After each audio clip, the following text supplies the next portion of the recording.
Generation Z.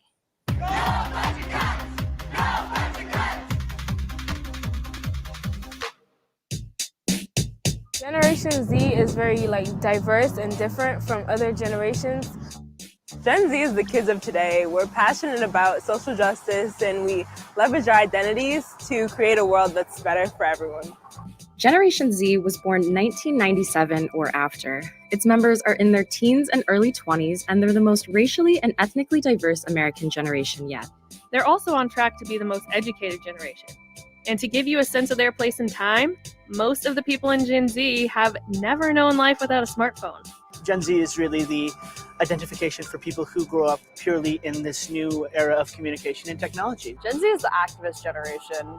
We stand up for what we believe in, whether that is that Baby Yoda is the cutest thing of all time or that climate change is bad. We have the internet, we have each other, and we have the bonds that we've been able to create to truly form coalitions and actually make change. In a brand new podcast from the San Diego Union Tribune, we'll get to know this new generation that's literally changing the face of America. And you'll hear directly from them about what they are and aren't. People should know that Gen Z is not just about being bound to our phones, it's also being bound to an increasingly populated network of knowledge. So I think that Gen Z is really hyper-focused on the bigger issues in society as opposed to just what's happening in my community. And for that reason, I think that we're more likely to see change on a global level or even just a larger level, like a national level, than we were likely to in previous generations. Join us as we introduce you to this generation just as it's entering the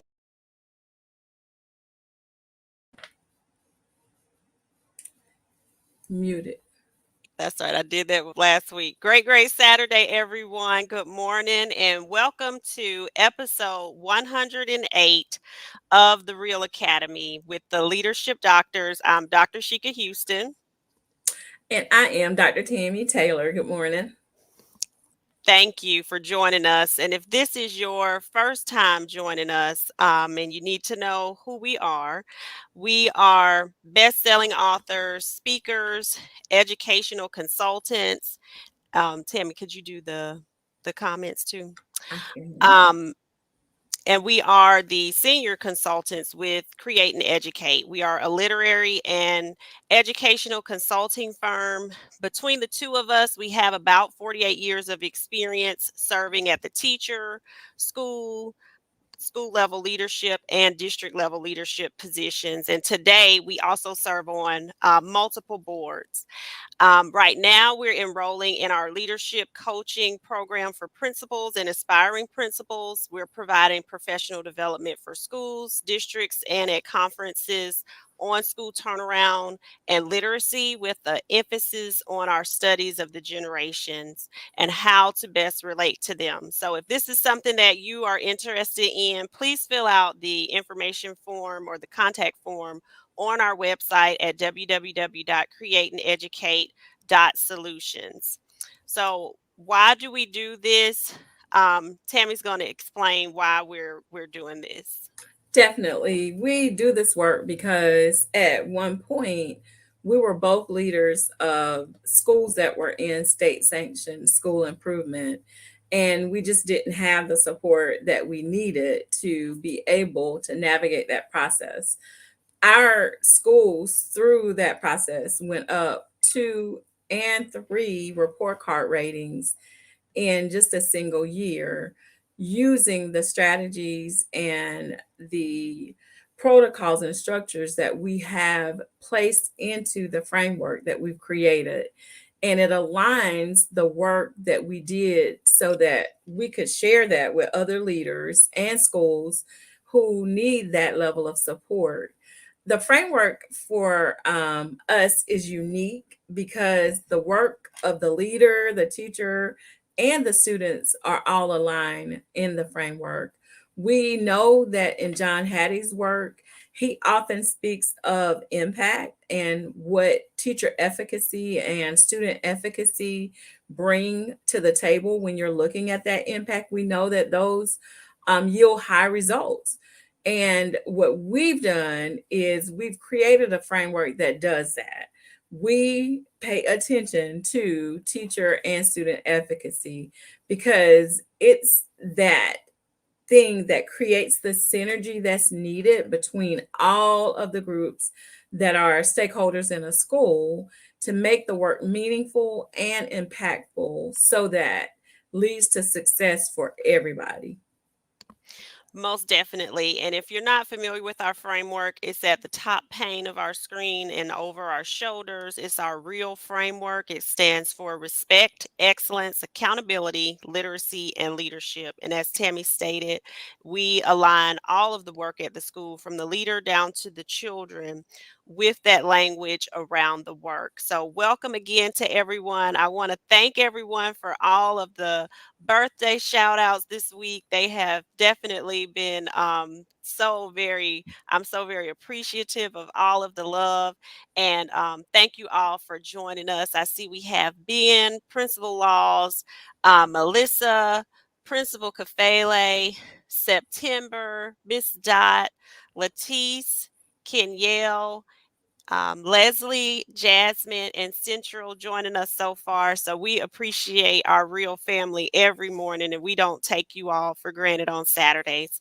So that brings us to our topic for today. Are your teaching and leadership practices appealing to the generations that we're serving? Hey, Josh. And so I wanted to start off because last week, where this is kind of a continuation, last week we talked about a real reading revolution and how we needed to appeal to the generations that we're teaching through our reading practices. And Principal Laws asked a question that I wanted to answer for everyone. I answered him on the thread, but I wanted everyone to hear it because it may be something that other people are wondering as well. But he said he was curious about Generation Alpha and where the name was derived from. So, demographers are people who determine and study generations, and the actual names that are given to generations are provided by the demographers. So, this particular one for Gen Alpha was named by a famous demographer from Australia. His last name is McKendall. So the work that they do is they study the generations, they give them like a temporary name until they actually figure out the practices and the studies of that generation to give them an official name. So some of the names you'll see will be those letter placeholders until they actually have enough information gathered to determine a name for the group. So one of the things that Tammy and I always do in our professional developments or our trainings, and we've done these trainings with churches, with schools, because and actually even some companies have contacted us about the information, the study of the generations in order to have them work for you, in order to be able to appeal to them, to do anything with them. We got to know about them. Everybody does. In education, we don't do the best job of studying the generation. So that's where our work comes in. At Create and Educate, we fill in the gaps where there isn't things, we create them. So just like our framework, this work is helping people better understand the generations and how to best serve them in education. So we always do a generational study to see who's in the room. So we're going to do that. Tammy's going to do that as soon as I get it up on the screen. Yes, we do the generation test just because we like to see who's in the audience. And this will help you kind of to understand how you tailor what you're doing to the folks that are with you. And before we do the generation test, we just want to shout out Principal Hurt. Fabulous session this morning. Thank you so much for all of the wisdom that you always pour. And we love the video. You just outdid yourself. But one of the things that he talked about this morning was how teachers have to feel like you support them, and you'll learn through some of what we're going to talk about this morning why that's important, because some generations feel like if you don't have my back, like I can't be here because I don't even feel safe in my space.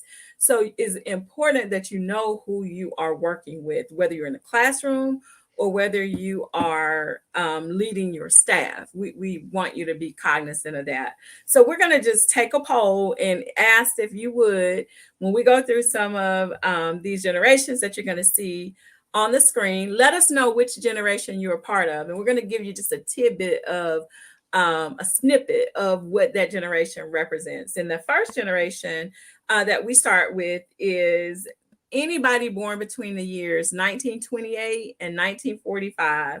Those folks are a part of the silent generation. So if you are on and with us and you are a silent generation member, let us know, because folks from the silent generation typically have very traditional values. Those people are very resilient, and those people stand on principle. And those principles, of course, are deeply rooted in the things that they believe.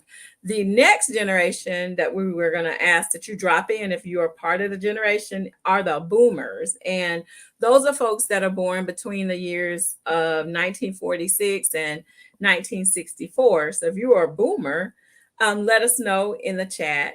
But our boomers typically value relationships. They are goal-oriented, competitive, and they're very self-assured. And those boomers are a very, very large generation. And, we, again, go into some of that during the work that we do. But if you are a boomer, let us know. All right, we got some boomers on. Got a boomer or two. How about that? All right. All right. So our next generation would be Generation X. And those are folks that are born between the years 1965 and 1980. Sheik and I actually are Gen Xers. Yes. So if you are a Gen X person, let us know. Gen X folks are typically very independent.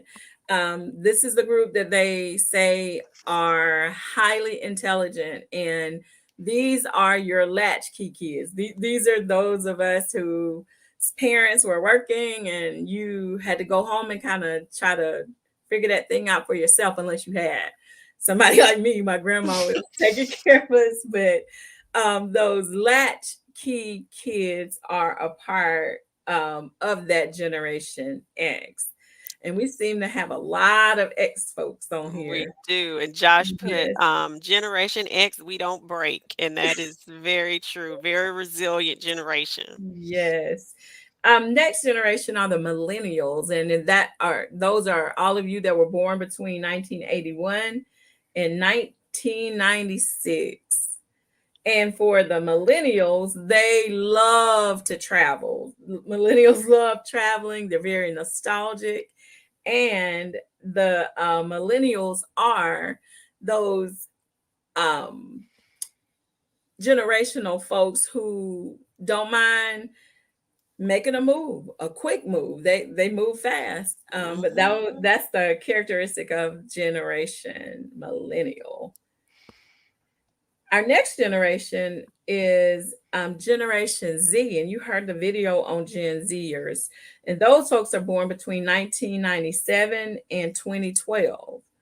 And when you're dealing with Generation Z folks, you have to understand that this is a whole different way they use social media differently than any other generation. They also are a very ambitious generation, and they're anxious about things, and they really take a position on issues of social justice.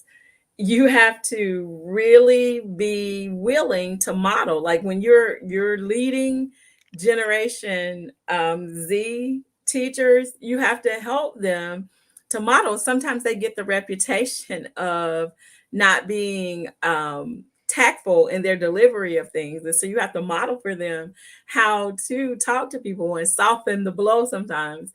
But Gen Zers are really serious about making the world better. They're very serious advocates. And then our present 2013 to the present generation is referred to as Generation Alpha. And Generation Alpha has their whole, they are just their own unique group of people. And for the Gen Alphas, you really have to pay attention to the fact that they demand that their preferences be taken into account. And that doesn't matter if they're two or if they're 10, they want you to pay attention to what they want.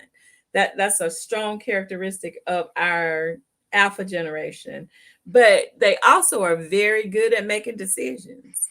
They easily make decisions, and they know how to manage their digital identities because they are the group that has been given a digital identity from birth. They're like Shika said, the Gen Zers are folks who've always had access to a smartphone. They're gamers.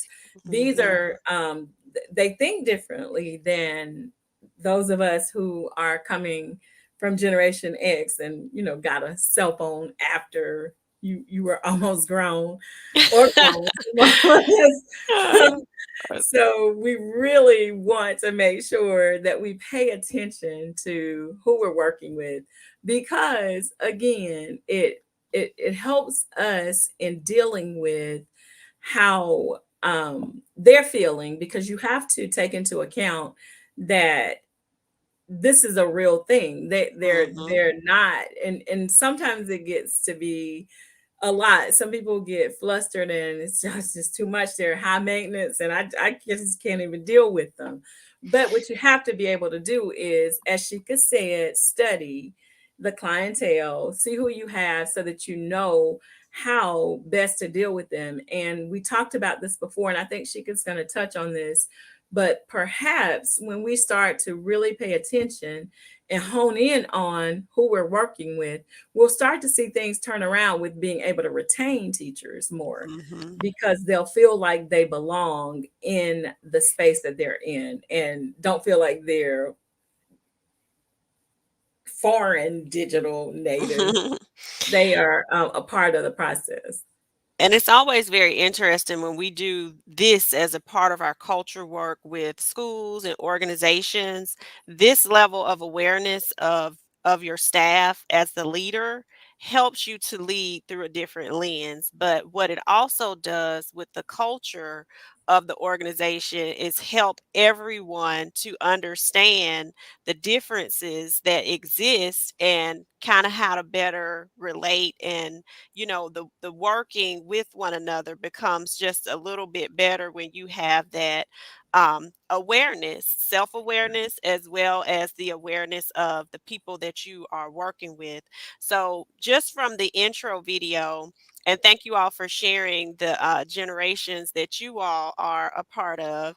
And I think that just thinking back from my staff, having that mixture of the generations, and that's the work that we've also, when we are working with our different groups, that we tell people there's value in all of the generations. They bring a different thing. So having that diversity amongst the generations within your building only makes you better.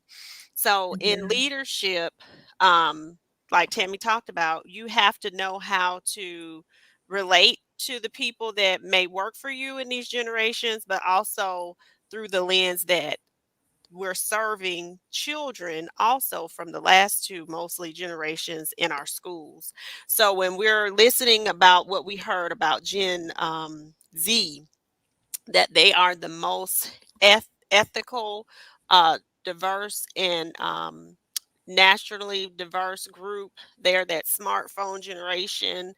They're activists, and they basically probably will have very, very strong opinions that people from our generation may interpret as, oh, are they disrespecting me? Do they not know their lane, or do they not know their place? But you have to understand where this generation is coming from, and it is not the generation that we grew up in. I think Melissa put Generation X by way of boomers. That's me too. My mom was a boomer as well. And my grandparents were from that silent generation who also had a very big hand in raising me. So we have to make sure that we understand who we are leading and how to incorporate those strong opinions or that their ideas into our leadership practices. So we have to, create that space where number one, people feel safe in order to give their opinions, and also that we still have that R for our framework respect, that has been discussed how to go about making sure that those opinions are heard and what we're going to do with them afterwards. I love that too, Shika, because when you are leading people, you have to be able to hear from them what they're thinking, and they have to feel comfortable being able to come to you. And that's one thing for sure about this Generation Z. They don't mind coming, and they don't mind asking questions, and they do not mind making suggestions, which I love. Like, I'm a very flexible person, so I like to hear different perspectives. So I'm unique probably in the way that I deal with them too, because I want to hear what you have to say. Right. But some people, like Shika said, are kind of standing back like, whoa, hold on. You just got here 20 minutes ago. You came in 20 minutes ago, and now like I feel like I'm on inquisition with you. I got to answer all these million questions. Right. That is just a part of who they are as a generation. And I saw Tim said that he used what's my team member style. And I've seen that used. We've done that before. And it does yield some true understanding amongst the teams when that kind of tool is used. But we really do value the opinions of others, and that's why this work is so important to us.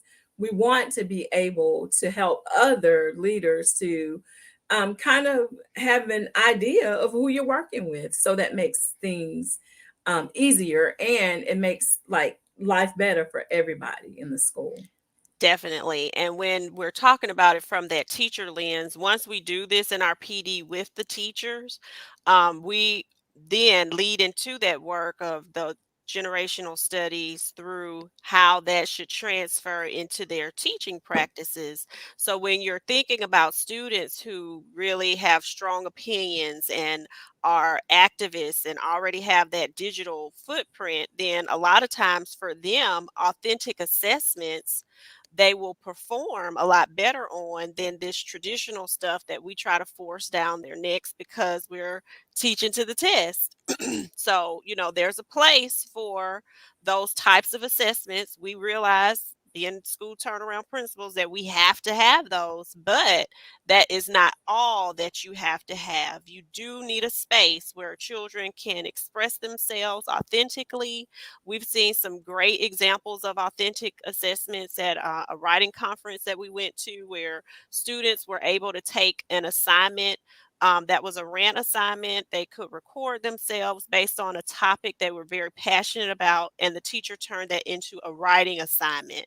So when students are able to create, and a lot of them are creators, when they can use their authentic abilities, things that they're good at in their learning, that just helps them to retain the information. It makes it engaging for them.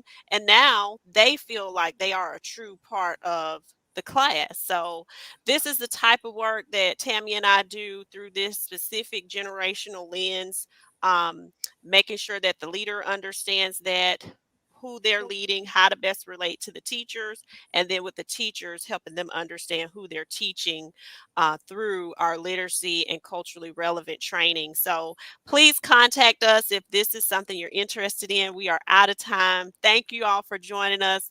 Please join us next on Principal Kafele's page. He will be interviewing a great guest. So we will see you over there and back here next Saturday at 10:30. Have a great rest of your Before Saturday. you guys log off, we will put in the chat for you. I know Tim may be answering but we will put in the chat. So somebody asked about that inventory. What we'll do is put in there where you can find that. It's I think it's done through HDRQ. I saw it when I was doing my dissertation work. So we'll make sure that we link something so you can find that.